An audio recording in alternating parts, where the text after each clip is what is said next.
कि किसी मोहताज नहीं है तारुफ के, लेकिन फिर भी मैं बताऊं, कैसर निज़ामी साहब आप सब जानते हैं, हमारे बहुत एक दिग्गज आर्टिस्ट हैं, मुनीर अहमद मीर साहब, एजाज राज साहब और जितने भी यहाँ आगे पीछे हमारे म्यूजिशियंस बैठे हैं। क्लियर करूं कि ये एंटी एस्टेब्लिशमेंट प्रेस कॉन्फ्रेंस नहीं है, हमें किसी के खिलाफ कोई भी कुछ बात नहीं करनी है, लेकिन जो मसाइल दरपेश हैं प्रेजेंट सिनेरियो में, वो हायर अथॉरिटीज तक पहुंचाने के लिए इस प्रेस कॉन्फ्रेंस का इनेकाद किया गया है। मैं अपनी सारी आर्टिस्ट कम्युनिटी की बिहाफ पे गवर्नमेंट ऑफ J&K का बहुत ही बेहद मशकूर हूँ कि पिछले 1-2 साल में जो भी एक्टिविटीज़ होती हैं, एक अच्छा रिवाइवल हुआ है, लेकिन हमारा यहाँ बैठने का मकसद ये है कि उस रिवाइवल को स्ट्रीमलाइन करने की ज़रूरत है। जो हमारे सीनियर आर्टिस्ट हैं उनको इग्नोर किया जा रहा है, नेगलेक्ट किया जा रहा है।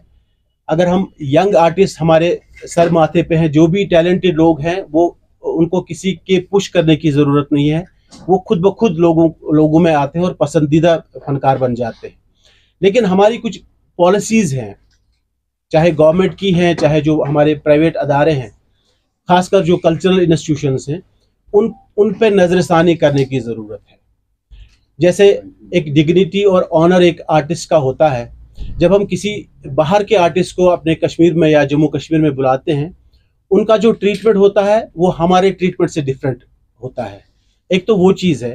दूसरी चीज़ है, मैं बताऊं, हम सब लोग ग्रेडेड आर्टिस्ट हैं। एक टॉप ग्रेड या A ग्रेड हासिल करने के लिए पूरी ज़िंदगी चली जाती है, तो हमने अपनी ज़िंदगियां इस आर्ट पे डेडिकेट की हैं, लेकिन जो डिस्क्रिमिनेशन हो रहा है उस बात ने हमें यहाँ इस टेबल पे आपसे बात करने के लिए मजबूर किया। मैं सब यहाँ कॉन्फ्रेंस का एजेंडा बिल्कुल ओपन है। जो हमारी ख्वाहिशात हैं, जो हमारी डिमांड्स हैं, उन पे बात करनी है। और सबसे पहले मैं इस इंट्रोडक्शन के बाद मैं अपने साथी निज़ामी साहब से कहूँगा कि वो शुरुआत करें इस पर। बाहर हो गई तब हमने आप लोगों को सदा किया कि आप यहाँ चाहे हमें कवर करें, और ये कोई गिला नहीं है, एक ज़रूरत है। 35 साल जैसे वहीद भाई ने बता दिया कि हमारे ग्रेड्स हमने अचीव किए हैं, सारी उम्र चली गई, और जब वो हमारे ग्रेड कवर हो गए, जब हमें अब एक्सपेक्टेशंस थी कि अब हमें बिना पूछे बिना कहे अपना शेयर, अपना काम मिल जाएगा, उसमें गवर्नमेंट की पॉलिसीज़ क्या हैं हम ये नहीं कहेंगे, लेकिन ये कहेंगे कि हम लोगों को महरूम किया जा रहा है, नेगलेक्ट किया जा रहा है। तो हमारी जो सर्विसेज हैं उसके नाते उनके बल पे हमारा हक बनता है कि हम अपने हक के लिए आवाज़ उठाएं। और जो सारे के सारे जो मेरे भाई यहाँ पे बैठे हैं, किसी तारुफ के मोहताज नहीं है। आज 30 सालों से 35 सालों से आप सुनते आ रहे हैं, पूरी कश्मीर के लोग जानते हैं कि हम लोग कौन हैं, हमारी सर्विसेज क्या है। नामुनासिब हालात में जो सिंफ हमने, जो सकाफत हमने ज़िंदा रखी हुई है, उसके बानी हैं हम लोग, और आज हम ही लोगों को महरूम किया जा रहा है। ये एक बहुत ही मजबूरी की हालत है, हम लोग आपके सामने आ गए हैं। नहीं तो हमें किसी के पास जाने की ज़रूरत नहीं है, क्योंकि हम किसी तरफ के मोहताज नहीं है। आप लोगों के प्यार की बिना पर आप लोग हमें जानते हैं, लेकिन ये बहुत ही एक सानिया वाली बात है कि हम लोगों को ये कहना पड़ रहा है कि हम लोगों को नेगलेक्ट किया जा रहा है। एक ग्रेडेड आर्टिस्ट को किसी चीज़ या कोई बात कहने की ज़रूरत नहीं पड़ती है, क्योंकि एक आइडेंटिटी होती है, उसकी एक पहचान बनी होती है।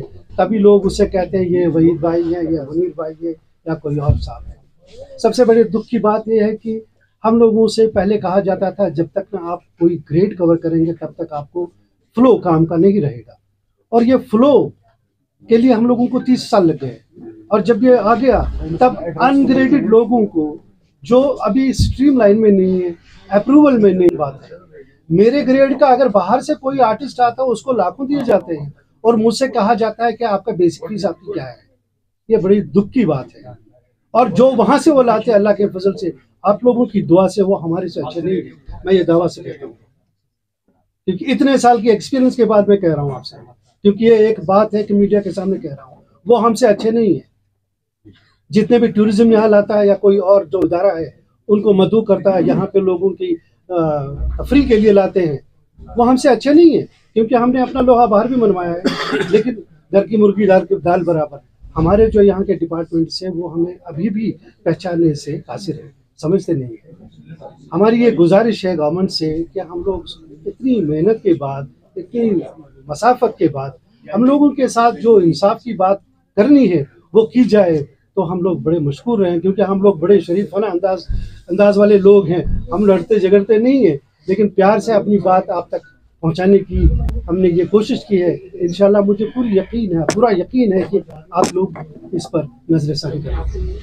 जैसे कैसर भाई ने कहा कि जो हमसे कम ग्रेड के आर्टिस्ट बाहर से जो आते हैं, कल्चरल एक्सचेंज बहुत ज़रूरी है।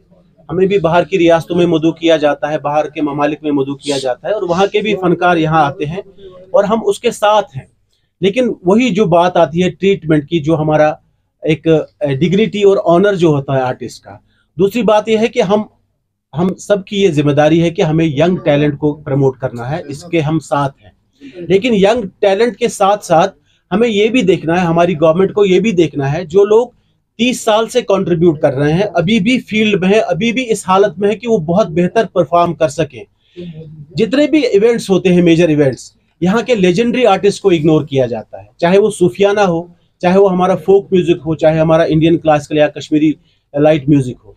यहाँ के लेजेंडरी आर्टिस्ट को साथ लेना बहुत जरूरी है, क्योंकि हमारे भी बच्चे हैं, हमारे भी घर बार है, क्योंकि हमें कोई नौकरी नहीं है, हम कोई और बिजनेस नहीं करते हैं। हमने फुल टाइम अपना जो पूरी जिंदगी इस आर्ट को दी है। हमारे भी अखराजात हैं, हमारे भी बच्चों की एजुकेशन है, हमारे भी बूढ़े माँ बाप है जिनको दवाइयों की जरूरत है। हम कैसे चले, हम किस दरवाजे को फिर खटखटाएं? अगर ये गवर्नमेंट, ये जो at the helm of affairs जो ऑफिसर्स हैं, चाहे कल्चर डिपार्टमेंट में है या टूरिज्म डिपार्टमेंट में, जो भी कल्चरल इवेंट्स करते हैं, मोस्टली यही 2 डिपार्टमेंट करते हैं। मैं आपको एक इंस्टेंस देता हूं। अभी क्रिसमस से 31 दिसंबर तक कम से कम 20 इवेंट यहाँ के गवर्नमेंट ने तरतीब दिए हैं। यंगस्टर्स बहुत हमारे सर पे हैं, सर माथे पे, जो टैलेंटेड लोग हैं उनको साथ लेके चले, क्योंकि हम भी प्रमोट करते हैं। आपको मालूम है कि हम ईयरली फेस्टिवल करते हैं शशरंग, हम उसमें सबसे पहले यंग लोगों को लेते हैं, स्कूली बच्चों को लेते हैं, हमारी भी वो ड्यूटी है। लेकिन इस गवर्नमेंट का ये फर्ज है कि जो यहाँ के लोग जो 50 साल अभी एज्ड आर्टिस्ट हैं, 40 क्रॉस किए हैं और 30 साल की सर्विस है या 25 साल की सर्विस है, उनके बारे में सोचना है ना। उनको अगर इवेंट करना है, यंगस्टर्स को लेना है या बाहर किसी मेहमान को लाना है, हमें कोई आपत्ति नहीं है। लेकिन जो यहाँ के हमारे कलाकार हैं, लेजेंडरी आर्टिस्ट, पिछले 30 साल और नामसाइब हालात में हमने यहाँ इस मशल को जिंदा रखा, जला के रखा, उनको सोचना है ना। उनको बहुत संजीदगी से सोचना है। उन आर्टिस्ट को अपना ड्यू शेयर लेना चाहिए और देना चाहिए, और डिग्निटी और ऑनर। सबसे बड़ी बात भाई मैं ऐड करना चाहूंगा, यहाँ पे जो कल्चरल प्रोग्राम बाहर में होते हैं, मुझे आप एक इंस्टेंस बता दीजिए जहाँ पे कश्मीरी गाना गाया जाए। यहाँ पे आज भी बाहर के गाने गाए जाते हैं, और हमारी लोग हैं, एडमिनिस्ट्रेशन है, हमारे जो लिसनर्स हैं, वो बाहर वाले गाने सुनते हैं, ऑथेंटिक म्यूजिक को। और सीनियर आर्टिस्ट हैं, उनको छोड़ के जो हमारे बाकी आर्टिस्ट हैं, उनसे फिल्मी गाने गवाते हैं। पूरी हिंदुस्तान जानती है फिल्मी गाने क्या है, वो हमसे बेहतर जानते हैं। और हम उनको यहाँ आके, हमें क्या चाहिए, हमें उनको यहाँ का फोक प्रेजेंट करना चाहिए, यहाँ के रीति रिवाज क्या है वो हमें उनको दिखाने चाहिए। दूसरी बात मैं ऐड करना चाहूंगा, लेकिन फोक वाले कश्मीरी गजल गाते हैं। ये अलग अलग जॉनर है सारे, ये अलग अलग जॉनर है, लेकिन कश्मीरी कल्चर में हमारी गजल भी आ जाती है। चलचुन ऐसी सूफी साहब का नाम भी हटाना है, शेख का नाम भी हटाना है। अगर उन सब का आप हटा रहे हैं तो हम खुद ब खुद हट जाएंगे। अगर वो लाइमलाइट में है, अभी जिंदा है, तो फिर कश्मीरी जो कल्चर है वो सिर्फ फोक नहीं है। राज बेगम जी का नाम